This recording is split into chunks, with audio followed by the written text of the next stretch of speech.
सुमित्रा देवी के घर का माहौल आज कुछ ज्यादा ही अजीब था। सुमित्रा की दोनों बहू में से जहाँ बड़ी बहू खुशी से नाच रही थी, वहाँ छोटी बहू अपना माथा पकड़े कुर्सी पर बैठी हुई थी। अब आप भी सोच रहे होंगे कि आखिर क्या वजह हो सकती है जिसके कारण एक बहू खुशी से नाच रही है और दूसरी बेचारी दुख में अपना सर पकड़ के रो रही है। आइए इस कहानी को हम शुरू से जानते हैं। सुमित्रा देवी के दो बेटे थे, जतीन और सुमित। बड़े बेटे के लिए दुल्हन कविता को अपने घर लाते समय सुमित्रा ने कभी सपने में भी नहीं सोचा था कि उसकी छोटी बहू भी बड़ी की हम नाम ही आएगी।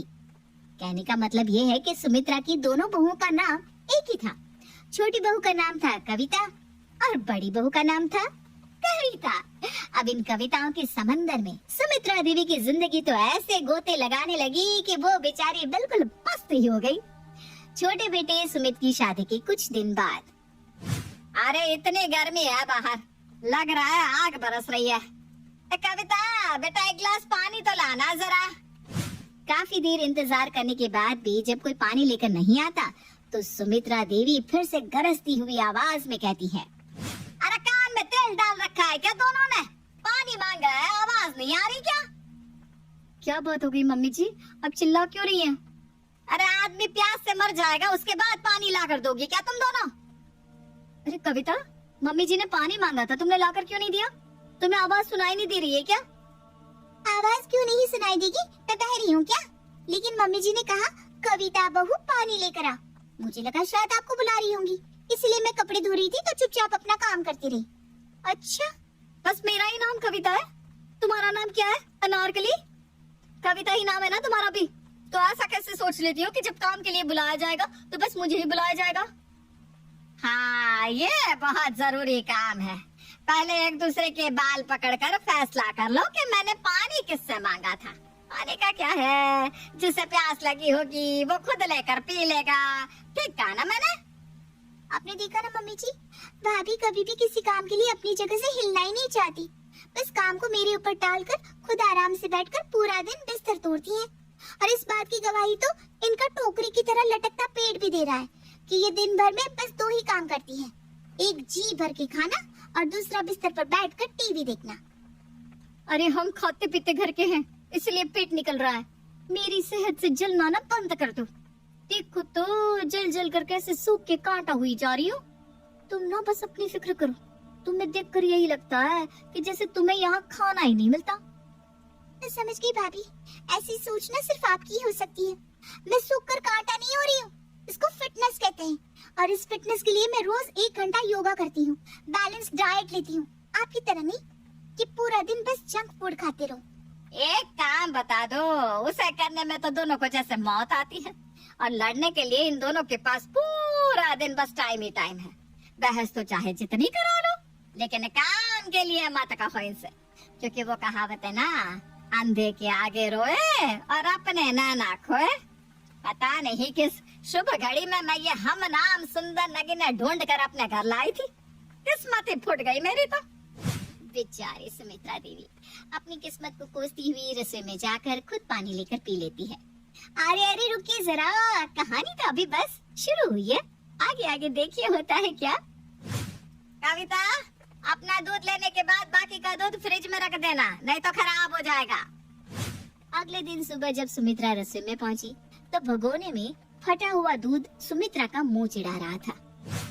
एक नाम की दो बहू आ गई है, लेकिन मजाल है जो कोई एक भी काम की बात सुन लेती हो। पूरा दूध बेकार हो गया। मैं तो तंग आ गई हूँ इन दोनों से।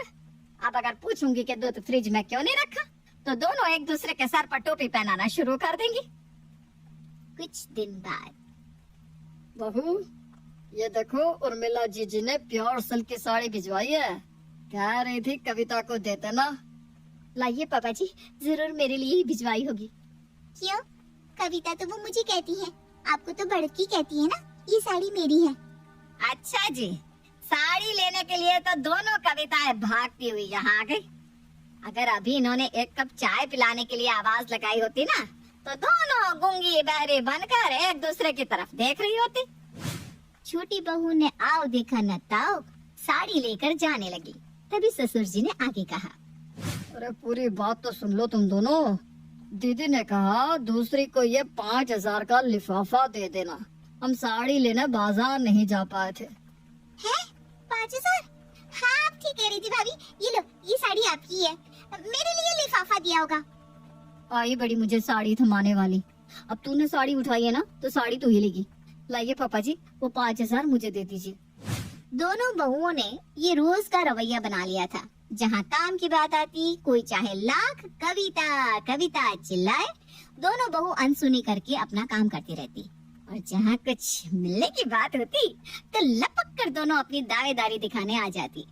सास सुमित्रा दोनों बहुओं के इस रवैये से इतनी परेशान हो चुकी थी कि अब उसने उन्हें सबक सिखाने का निर्णय ले लिया था। अगले दिन, कविता बहू देखो तो तुमसे मिलने कौन आया है। सास की बात सुनकर दोनों बहुएं बाहर आती हैं। मैडम, मैं सैंपल कलेक्ट करने के लिए आया हूँ। आपकी सासू माँ ने घर में सबके लिए रूटीन टेस्ट बुक किया है। सास के कहने पर दोनों बहू और घर के बाकी सदस्य ब्लड सैंपल दे देते हैं। अगले दिन जब ब्लड रिपोर्ट आई तो छोटी बहू के चेहरे की हवाइयाँ उड़ गई थी। अरे मेरी रिपोर्ट्स पे तो बहुत हाई शुगर बता रहा है, हाई कोलेस्ट्रॉल, हाई बीपी। हे भगवान, ये क्या हो गया? ये कैसे हो सकता है? क्यों नहीं हो सकता? भाई ज्यादा नाटक करने वाले लोगों के साथ ऐसा ही होता है। बहुत नाटक रहता था ना तुम्हारा फिटनेस का। अब क्या हुआ? कहाँ गई सारी फिटनेस? मीठा नहीं खाऊंगी, तला हुआ नहीं खाऊंगी, हाई कैलोरी नहीं खाऊंगी। अरे खाने से ही तो जान आती है। और तुम खाती क्या हो ये घास फूस के अलावा? तभी तो बोल रही हूँ, मीठा मैं खाती नहीं। रोज सुबह 5 बजे उठकर योगा करती हूँ और जंक फूड को हाथ भी नहीं लगाती। मेरी रिपोर्ट इतनी खराब कैसे आ सकती है? इतना हाई शुगर और कोलेस्ट्रॉल। मुझे तो ये रिपोर्ट देखकर ही चक्कर आ रहे हैं। जहाँ एक तरफ छोटी बहू अपना सर पकड़कर बैठी थी, गोल मटोल बड़ी बहू फुटबॉल की तरह उछलते हुए अपनी अच्छी सेहत का जश्न मना रही थी। मम्मी जी देखा आपने, मैं ना कहती थी ये सब डाइटिंग योगा वोगा कुछ नहीं होता इससे। अरे दुनिया में इंसान बनकर जन्म लिया है तो जमकर खाओ, और जीवन का असली आनंद तो मीठे में ही छुपा है। और आज अच्छी सेहत की खुशी में मैं अपने आप को 1 किलो जलेबी की दावत देने वाली हूँ। 1 किलो जलेबी तो अकेली खाएगी? हाँ मम्मी जी, अब आपको और बाबू जी को तो मीठा खाना बनाया, और बेचारी कविता के लिए तो इस समय मीठा जहर की तरह है। इस बेचारी को तो उबला खाना ही हजम नहीं हुआ, ये जलेबी लड्डू पचाना इसके बस की बात ना है।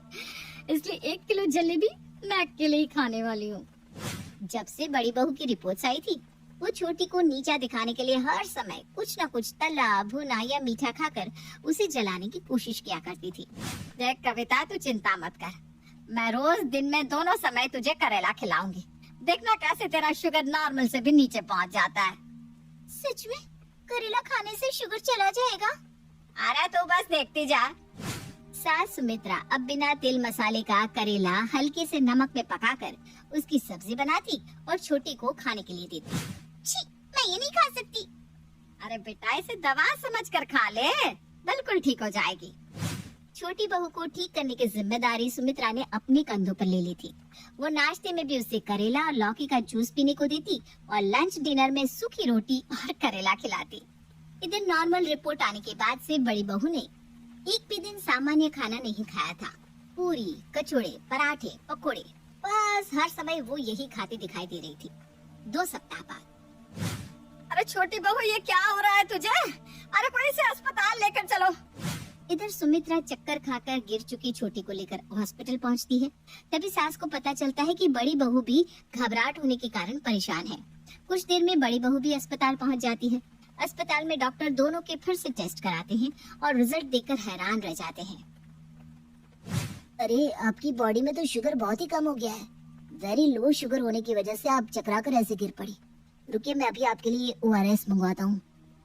लेकिन अभी 15 दिन पहले तो मेरी शुगर आसमान छू रहा था। कोलेस्ट्रॉल ने मेरे दिल की धड़कन बढ़ा रखी थी और अब मेरा शुगर इतना कम हो गया कि मुझे हॉस्पिटल में एडमिट होना पड़ रहा है। मुझे आपकी रिपोर्ट देखकर ऐसा नहीं लगता कि आपको कभी भी शुगर या कोलेस्ट्रॉल हुआ होगा। अरे ब्लड प्रेशर भी बहुत लोअर साइड पर है। आप तो कुछ अच्छा खाइए पीजिए, अपनी सेहत का ख्याल रखिए। शरीर में ऐसा लगता है बिल्कुल जान ही नहीं है। मुझे चक्कर से आ रहे हैं। अरे डॉक्टर कोई बताएगा क्या आया है ऐसा मेरी रिपोर्ट्स में? यही कि आपने अब अगर एक भी कचौड़ी खाई तो आपका ऊपर जाने का टिकट कट जाएगा। क्या बात कर रहे हो आप? अरे मैं तो बहुत हेल्दी हूँ, शुगर, बीपी, कोलेस्ट्रॉल सब एकदम सही है मेरा। सब कुछ लिमिट से बाहर है आपका। अरे किस बेवकूफ ने कह दिया कि आप एकदम हेल्दी है? आपके इस थुलथुले शरीर को देखकर अंधा भी बता सकता है कि आपने इस मोटापे में दसियों बीमारी छिपा रखी है। फिलहाल तो आपका बीपी इतना हाई है कि आपको आज हॉस्पिटल में एडमिट रहना ही पड़ेगा। आपके बीपी पर हम लोग शाम तक कड़ी निगरानी रखेंगे और दवाइयों से कंट्रोल करने की कोशिश करेंगे। लेकिन आगे से अगर आपने अपनी सेहत का ख्याल नहीं रखा ना तो फिर भगवान ही आपका मालिक है।